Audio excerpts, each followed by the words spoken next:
श्री सद्गुरु महाराज की जय। प्रातः स्मरणीय अनंत श्री भूषित परमाराध्य संत सद्गुरु महर्षि मिहि परमहंस जी महाराज का प्रवचन संत वाणियों के अनुकूल चलें। प्यारे लोगों, हम लोग सत्संग करने के लिए यहाँ पर एकत्र हुए हैं। सत्संग से संतों की वाणियों को पढ़ते समझते हैं। परम श्रद्धेय बाबा देवी साहब जी द्वारा प्रचारित इस संत मत के अनेक प्रचारक पहले हो चुके हैं, परंतु उन प्रचारकों के नामों पर अलग अलग पंथ या संप्रदाय भारत में वर्तमान में हैं, जैसे कबीर पंथ, नानक पंथ, दरिया पंथ और राधा स्वामी पंथ आदि। सत्संग का इस प्रांत में सन 1892 या 1896 ईस्वी से आरंभ हुआ है और उसी समय इसकी नींव भागलपुर में पड़ी तथा वहीं से प्रचार भी हुआ। अवश्य ही उस समय पटने में भी सत्संगी थे, किंतु उन लोगों ने प्रचार करने की कोशिश नहीं की। पटने में एक बंगाली डॉक्टर सत्संगी थे। श्री गुरु महाराज के साथ पटना जाने पर मैंने उन्हें देखा था। अब ऐसा मालूम होता है जैसे पटने में अपने सत्संगी ही नहीं है। यह प्रवचन आज से कई वर्ष पूर्व का है। गुरु महाराज का उपदेश है, संत वाणियों को पढ़ो, समझो और उनके अनुकूल चलो। इतने दिनों में मैंने कोई नई बात सुनी हो या मुझे कोई नई उक्ति आई हो तो मेरा ज्ञान कहता है नहीं, सब बातें पुरानी ही है। जिस ज्ञान को ऋषियों तथा संतों ने कहा उसे ही बुद्धि वचन के फेर फार में लाकर दूसरे ढंग से औरों ने भी बताया। इसका मतलब यह नहीं कि पुरानी बातों को ही माने, नई को नहीं। यदि नई बातों से लाभ हो तो क्यों न माने, किंतु संत मत की सब बातें पुरानी हैं, जिन्हें संतों ने वचन रूप में हम लोगों के लिए रख दिया है। लोग संसार के सब दुखों से छूट जाएं, इसी विशेष अभिप्राय से संतों ने उपदेश दिया है। संत पंथ अपवर्ग कर कामी भव कर पंथ, कहि संत कवि कोविद, श्रुति पुराण सद ग्रंथ। गोस्वामी तुलसीदास जी। संतों का मार्ग मोक्ष में पहुंचाने का है। उनका मार्ग संसार सागर को पार करने के लिए, संसार के सारे बंधनों से छूट जाने के लिए है। उन्होंने ऐसा नहीं कहा कि वर्ण भेद से, जाति भेद से या देश भेद से कोई इसके योग्य है व कोई इसके योग्य नहीं है, किंतु हाँ, आचरण भेद से योग्य व अयोग्य अवश्य है। गुरु महाराज कहते थे, जिसको भजन करने के लिए 2 घंटे की भी फुर्सत ना हो, उसे भजन अभ्यास मत बताओ। संसार में उत्तम ढंग से बरतो। जो कोई उत्तम ढंग से बरतते हैं वे चाहे नर हों या नारी, आनंद ही आनंद में रहेंगे। कहे कबीर, निज रहनि सम्हारी, सदा आनंद रहे नर नारी। संसार में रहने का अच्छा ढंग है व्यभिचार, चोरी, नशा, हिंसा और झूठ, इन 5 पापों को त्याग कर रहो। इस तरह संसार में बरतने से संसार तथा परलोक दोनों में आनंद से रहोगे। परलोक कहने का तात्पर्य केवल स्वर्ग वैकुंठ आदि ही नहीं, बल्कि मोक्ष धाम तक से है। संत लोग भजन करने के लिए घर छोड़ने को नहीं कहते।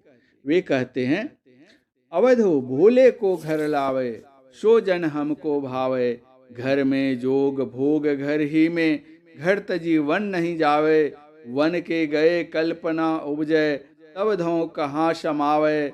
घर में जुक्ति मुक्ति घर ही में, जो गुरु अलख लखावे। सहज शून्य में रहे समाना, सहज समाधि लगावे। उन मुनि रहे ब्रह्म को चिन्हे, परम तत्व को ध्यावे। सुरत निरत सो मेला करिके, अनहद नाद बजावे। घर में बसत वस्तु भी घर है, घर ही वस्तु मिलावे। कहे कबीर सुनो भाई साधो, कहे कबीर सुनो भाई सुनो हो अवधो, ज्यों का त्यों ठहरावे। कबीर साहब। नानक सतगुरु भेटिए, पूरी होवे जुगति। गुरु नानक साहब। यह बात बहुत प्रसिद्ध है कि संतों का भेद और पंडितों का वेद दोनों में बड़ा संबंध है। यदि दोनों है तो सोने में सुगंध है। वेद का अर्थ ज्ञान और भेद, रहस्य व मर्म को कहते हैं। इसी को योग युक्ति भी कहते हैं। योगहीनं कथं ज्ञानं मोक्षदं भवति वो, योगोपि ज्ञानहीनस्तु न क्षमो मोक्ष कर्मणि। तस्मान् ज्ञानं च योगं च मुमुक्ष दृढ़ं भ्यसेत। योग शिखोपनिषद। योगहीन ज्ञान मोक्षप्रद भला कैसे हो सकता है? उसी तरह ज्ञान रहित योग भी मोक्ष कार्य में समर्थ नहीं हो सकता। इसलिए ज्ञान और योग दोनों का दृढ़ता के साथ अभ्यास मुमुक्षु को करना चाहिए। संतों की वाणी और सत्संग में ज्ञान और योग प्राप्त होते हैं। गुरु नानक कहते हैं, जैसे जल मही कमलु निरालमो मुरगाई नैशाने, सुरति शबदी भव सागर तड़िए नानक नामो बखाने। रहे एकांति एको मणि बसिया, आशा माही निराशा अगमु अगोचर देखी दिखाए नानक ताका दासो। बिनु सत गुरु सेवै जोगु न होई, बिनु सत गुरु भेटे मुक्ति न कोई। बिनु सत गुरु भेटे नामु पाइया न जाई, बिनु सत गुरु भेटे महा दुख पाई। बिनु सत गुरु भेटे महा गरबी गुवारी, नानक बिनु गुर मुआ जन्मु हारी। ऊपर की वाणी में बतलाई हुई युक्ति से जो नहीं रहते हैं, परंतु क्षण भंगुर शरीर, स्वल्प जीवन काल और दुख परिणामी क्षणिक विषय सुख में जो लवलीन रहते हुए माते रहते हैं और इसी में अपना कुशल समझते हैं, वे अत्यंत भूल में हैं। उनको समझना चाहिए, चलना है रहना नहीं, चलना विश्वावेश, सहजो तनिक सुहाग पर कहाँ गुथावे शीश। भक्तिन सहजोबाई। संसार के पदार्थों में अनासक्त रहते हुए अपनी घर गृहस्थी के कर्तव्यों का पालन करना चाहिए तथा उन कर्तव्यों के संग संग परमात्मा के भजन में भी लौ लगाते रहने का अभ्यास करना चाहिए। इसी आशय का उपदेश भगवान श्री कृष्ण ने श्रीमद् भागवत गीता में अर्जुन को दिया है। तस्मात् सर्वेषु कालेषु मामनुस्मर युद्ध च, सदा मुझे स्मरण कर और जूझता रह। और संतों ने भी इस प्रकार कहा, जो कोई या विधि मन को लगावे, मन के लगाए हरि पावे।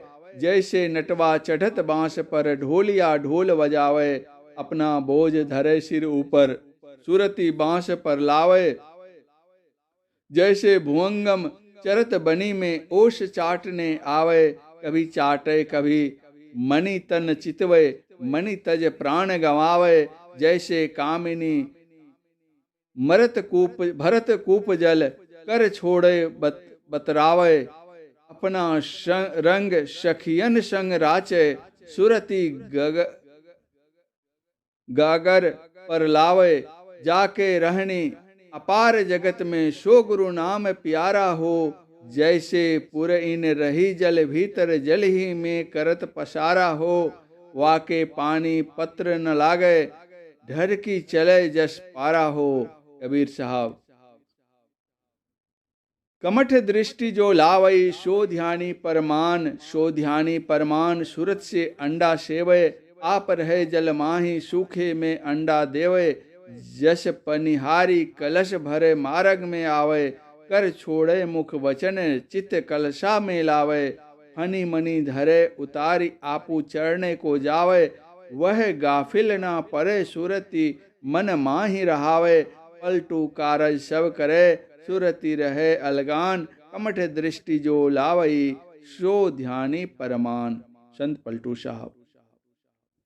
कहने का आशय यह है कि संसार में रहकर तुम्हारा जो कर्तव्य है सो भी करो और भजन भी करो। लोकमान्य बाल गंगाधर तिलक जी तथा महात्मा गांधी जी इसी उपदेश के अनुकूल रहकर देश सेवा और निज जीवन यापन के कार्यों में लगे हुए थे। भजन करने वाले संसार का काम करके भी भजन कर सकते हैं तथा संसार का काम छोड़कर भी वे भजन नहीं कर सकते जिनको भजन करने की इच्छा नहीं है। भजन करने वाले सब भेषों में रहकर भजन कर सकते हैं। भजन नहीं करने वाले किसी भेष में रहकर भी भजन नहीं कर सकते।